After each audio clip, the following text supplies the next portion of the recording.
Les vidéos du Peyo en direct de la baie d'Andaille. Donc deuxième parcours, dernière bouée à passer, bouée crayon. Le Dufour 40 a pris une belle option. Et là il va effectuer une manœuvre d'empannage. Voilà, la bombe passe de l'autre côté pour aller chercher la ligne d'arrivée. Bon voilà, donc là il devrait empanner aussi son spi, ça serait pas mal. Voilà, là ça... C'est un peu long. Un peu long, point d'écoute.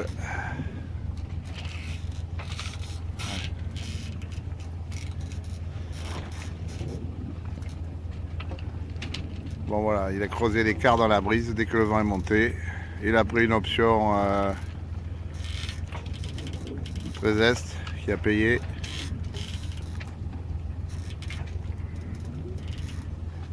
Et là, il n'a plus qu'à se diriger vers la ligne d'arrivée qui se situe, je ne sais pas si vous pouvez le voir, là, c'est ce voilier là et la petite bouée jaune. Voilà. Donc il est pratiquement arrivé. Et là, on a toute la flotte là-bas qui arrive et qui vont tous effectuer la même manœuvre. Donc alors il y a des gens qui ont des spies asymétriques, donc ils sont obligés de tirer un petit peu des bords loin du vent. Et ceux qui ont des spies symétriques avec des tangons peuvent se permettre d'arriver en route directe, comme le spi rouge qu'on voit là. Route directe sur la bouée. Et donc il faudra en faire un empannage et changer le tangon d'amure. Voilà, là on a un bateau bien placé là. Je me demande si c'est pas le J24. Ou pas, ou un J80, on va voir. Donc là on a un J80, ça le speed bleu c'est sûr, c'est un J80. Donc là il prend une certaine latitude, il va devoir empanner. Et là il est en recharge de vitesse.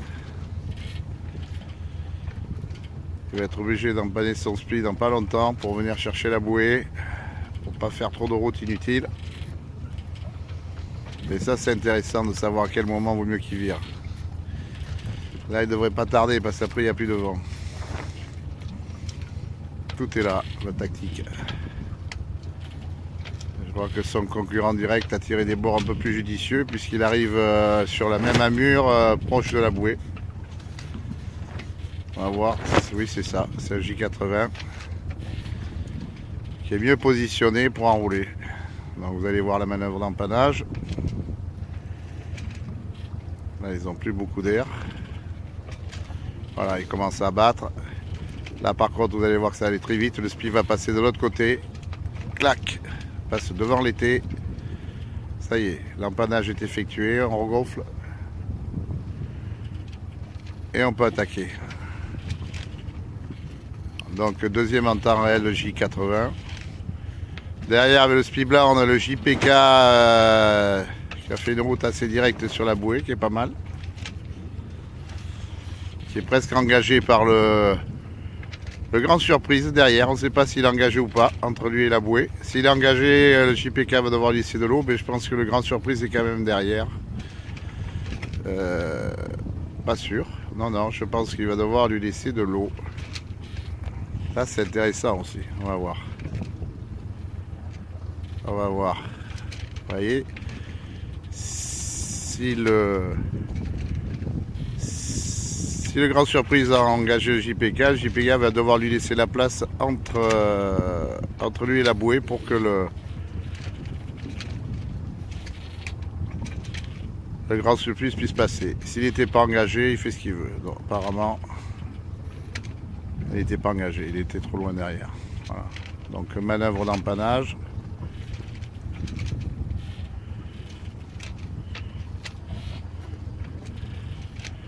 Alors là, le premier bateau qu'on a vu tout à l'heure est en train de franchir la ligne d'arrivée. Sachant que c'est le plus gros de la flotte. Donc il a un handicap important. Donc il doit du temps aux autres. Ça veut dire que c'est pas parce qu'il arrive en premier qu'il a gagné. Il faut qu'il creuse un certain écart de façon à ce que il confirme le fait qu'il est plus gros, qu'il est plus rapide. Voilà. Donc là, coude à coude, le JPK, le Grand Surprise. Derrière, on a... Vas-y, c'est un Bavaria Match, ça. SP Bleu, nos amis Léviron, qui là sont un peu en perdition, en recherche de vitesse. Ils sont dans la molle, ce qu'on appelle. C'est pas... Ils sont pas sur le bon bord, là.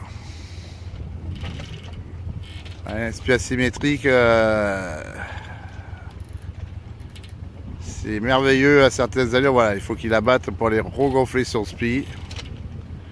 Il a que ça à faire, rechercher de l'air.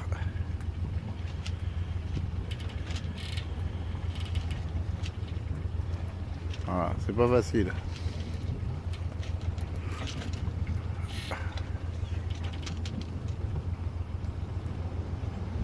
Là, c'est absolument magnifique. Donc, on a le petit J24 qui fait son arrivée aussi là à la bouée.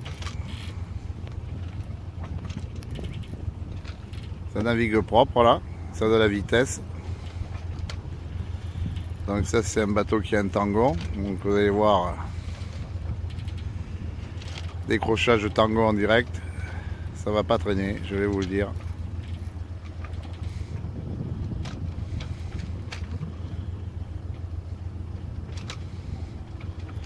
Alors, il n'y a plus d'air sur la ligne d'arrivée. Voilà, tac. Changement d'amure. Changement de tangon. Belle manœuvre du J24. Petit holofait. Ça repart. Voilà. Donc, ces spi symétriques, ils ont l'avantage d'être plus creux. Donc, de mieux dans le petit temps se gonfler. Voilà. Là, on voit vraiment le spi asymétrique du J80, les chalutes on appelle ça. Jérôme il pêche à la crevette, faut pas m'en vouloir mais bon. Ah ça y est, il commence à le regonfler.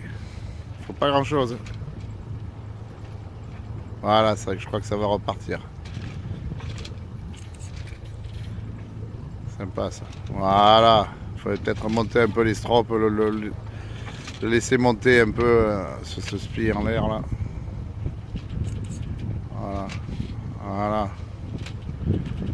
Superbe. Et là on a un petit Figaro solo 1 là qui est bien placé en fait. Par rapport à tout le monde. Donc là, le plus petit bateau, le J24 qui est bien placé, qui a un bon rating, à mon avis, sur la deuxième manche, il va faire mal là. Voilà. En temps compensé, hein, bien sûr. Ah bah alors parfait. Je vais arrêter la vidéo parce que si Jérôme il me fait un cocotier, il va m'en vouloir là. Ah bah alors. Voilà. Changement d'amure. Faut retrouver de la vitesse, c'est pas simple. C'est pas simple. Voilà. Et là, vous voyez au loin les bateaux qui sont pas encore arrivés, donc on voit vraiment les différences de polaire de vitesse qui sont énormes. Voilà, ces bateaux ils vont mettre encore un quart d'heure, 20 minutes avant d'arriver.